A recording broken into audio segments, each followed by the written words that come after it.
Assalamualaikum warahmatullahi wabarakatuh. Selamat siang, sore, atau malam.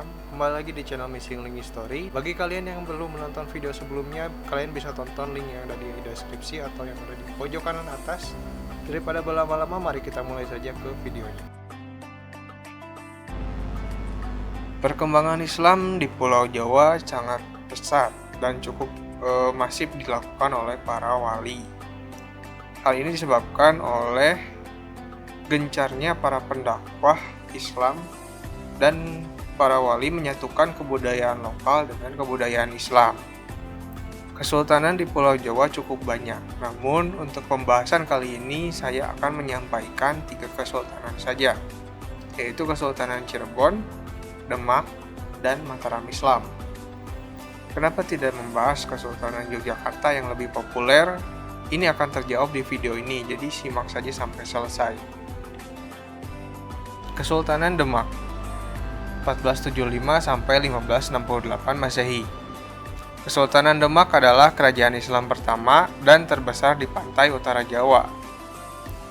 Daerah ini adalah asalnya kadipaten dari kerajaan Majapahit. Namun akhirnya muncul sebagai kekuatan baru mewarisi legitimasi dari Majapahit.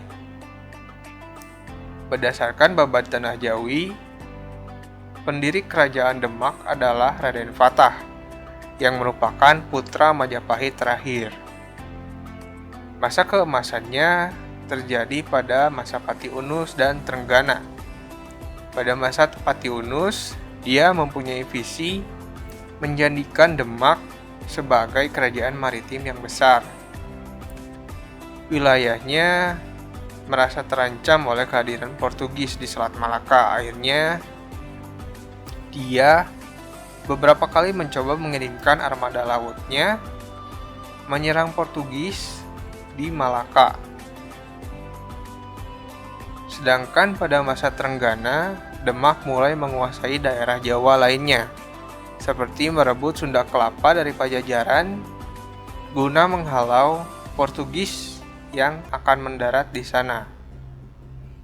Trenggana juga merebut wilayah yang dulunya kekuasaan Majapahit sampai ke timur Jawa. Konflik perebutan kekuasaan terjadi pada pergantian Sultan ketiga. Ada 2 kandidat kuat, yaitu Trenggana dan Surowiyoto.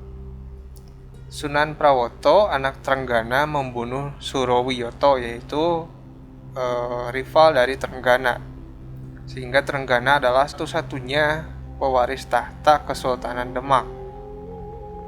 Hal ini berlanjut dengan dendam antara anak Surowiyoto, yaitu Arya Penangsang, kepada Sunan Prawoto yang telah membunuh ayahnya.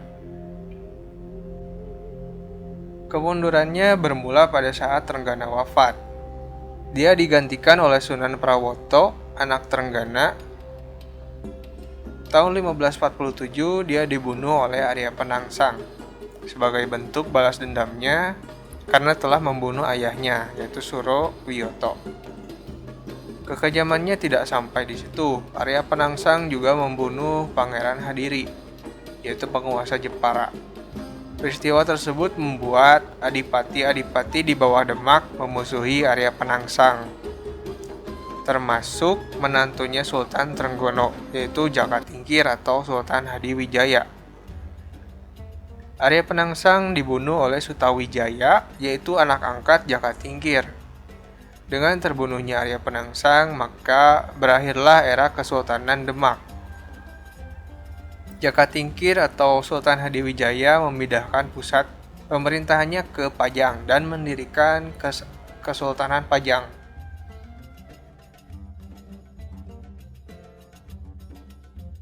Kesultanan Cirebon 1430 sampai 1677 Masehi. Pendiriannya bermula dari putra sulung Prabu Siliwangi dari Permaisuri, Raden Walang Sungsang alias Pangeran Cakrabuana, yang kehilangan haknya untuk bertahta di Pajajaran karena memilih memeluk agama Islam seperti ibunya. Raden Walang Sungsang mendalami agama Islam ke Kebon Pesisir bersama adiknya Lara Santang. Mereka berguru kepada Syekh Nurul Jati dan mendirikan pendukuhan. Setelah mendirikan pendukuhan, Raden Walang Sungsang dan Lara Santang menunaikan ibadah haji. Di perjalanannya, Lara Santang menikah dengan Syarif Abdillah bin Nurul Alim dan mempunyai keturunan yaitu Syarif Hidayatullah dan Syarif Nurullah. Sepulangnya dari Tanah Suci, dikutip dari Susila Ningrat dalam Agung Pakungwati Keraton Kasepuhan Cirebon, Raden Walang Sungsang kembali ke pendukuhan dan mendirikan pemerintahan yang kemudian dikenal dengan nama Kesultanan Cirebon pada 1430 Masehi. Menurut Erwantoro, menyebutkan bahwa Walang Sungsang alias Cakrabuana wafat tahun 1479. Tampuk kekuasaannya akhirnya dilanjutkan oleh Syarif Hidayatullah atau yang dikenal dengan Sunan Gunung Jati. Masa kejayaannya yaitu pada masa Sunan Gunung Jati, yaitu terjadi kemajuan pesat di bidang agama, politik, dan perdagangan. Dalam bidang agama jelas bahwa dakwah Islam saat itu masih sangat masif dilakukan ke berbagai wilayah sekitaran Cirebon. Segi politiknya dilihat dari penguasaan Sunda Kelapa yang dilakukan bersama Demak untuk membendung Portugis berlabuh ke tanah Jawa. Dalam perdagangannya juga terjadi kemajuan pesat, adanya perdagangan dengan berbagai bangsa dari luar seperti India, Cina, hingga Arab. Keruntuhan Kesultanan Cirebon terjadi sepeninggal Sunan Gunung Jati yang wafat tahun 1568 Masehi. Kesultanan Cirebon sangat diincar oleh bangsa asing, terutama Belanda, atas nama VOC. Dikutip dari buku Sejarah Daerah Jawa Barat, pada 1681 ditandatangani perjanjian antara pemenang otoritas Cirebon dengan Belanda. Perjanjian tersebut membuat VOC berhak memonopoli perdagangan di wilayah Cirebon. Selain itu, wilayah Kesultanan Cirebon menjadi protektorat yang berada di bawah naungan Belanda.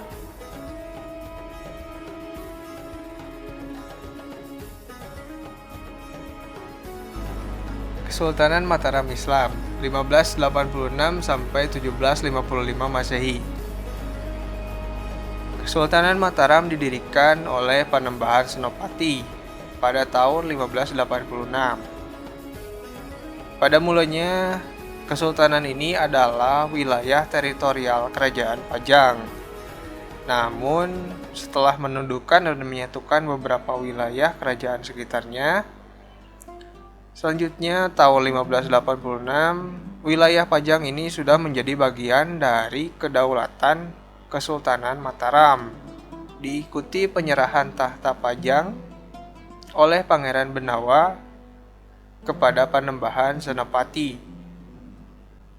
Susuhunan Hanyak Rakusuma atau Sultan Agung.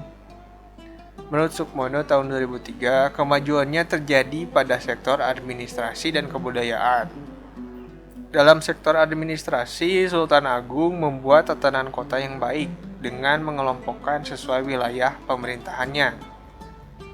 Lalu menurut Suwarno, Mataram Islam mengelompokkan wilayahnya menjadi beberapa bagian, yaitu Kutanegara atau ibu kota, lalu ada Negara Agung atau wilayah yang mengitari Kutanagara, lalu ada Mancanagara, yaitu di luar wilayah Negara Agung, dan yang terakhir adalah Pasisiran, yaitu wilayah yang berada di pantai utara Jawa. Sedangkan dari sektor budaya, Sultan Agung ini berhasil membuat pemakaman Islam, yaitu Imogiri yang menjadi tempat peristirahatan terakhir keluarga kesultanan yang dipakai sampai sekarang. Keruntuhannya disebabkan dari pengganti Sultan Agung yaitu Amangkurat I yang sangat berbeda dengan karakter Sultan Agung yang gigih melawan Belanda. Amangkurat I justru bersikap lunak terhadap Belanda dengan mengadakan perjanjian dengan VOC. Isi perjanjiannya adalah pihak VOC diizinkan membuka pos-pos dagang di wilayah Mataram, dan pihak Mataram boleh berdagang di pulau lain yang dikuasai VOC. Selain corak pemerintahan yang buruk, ada juga desakan dari Trunojoyo yang berasal dari Madura dan mendeklarasikan kemerdekaan Madura dari Mataram. Pasukan Trunojoyo menjelma menjadi kekuatan besar dan menakutkan. Satu demi satu wilayah Mataram ditundukkan dan puncaknya Trunojoyo pun bersiap menyerang pusat kekuasaan Mataram di Yogyakarta. Pihak Mataram mau tidak mau meminta bantuan VOC untuk menumpas Trunojoyo. Akhirnya, tahun 1679 Trunojoyo berhasil dilumpuhkan dan tahta Kesultanan Mataram diberikan kembali kepada Adipati Anom. Akibat kerjasamanya dengan VOC, urusan internal Mataram akhirnya dicampuri oleh VOC. Setelah tahta kembali kepada pewaris Mataram, terjadi konflik keluarga antara Pakubuwono II, Mangkubumi, dan Pangeran Sambernyawa. Seperti yang sudah dijelaskan tadi bahwa VOC yang mencampuri urusan internal ingin mengambil kesempatan dari konflik ini. VOC berhasil mempengaruhi Pangeran Mangkubumi. Akhirnya diadakan perundingan secara diam-diam untuk membagi wilayah Mataram menjadi dua, yaitu menjadi Kesultanan Surakarta dan Yogyakarta. Perundingan ini terjadi pada 13 Februari 1755 dan menjadi akhir dari Kesultanan Mataram Islam. Kesultanan di Jawa kental dengan penyebaran Islam yang masif. Terjadinya penyebaran ini berkaitan dengan pendakwah Wali Songo.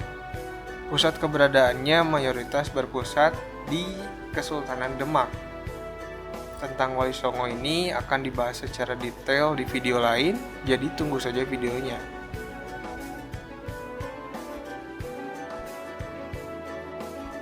Sekian dari video yang kita bahas. Apabila kalian memiliki kritik atau masukan, kalian dapat tulis di kolom komentar, karena komentar kalian dapat membangun channel ini lebih baik lagi. Apabila channel ini bermanfaat, kalian bisa support dengan subscribe channel ini dan share ke seluruh dunia agar mereka tahu. Aktifkan juga lonceng notifikasinya. Saya pamit undur diri. Assalamualaikum warahmatullahi wabarakatuh.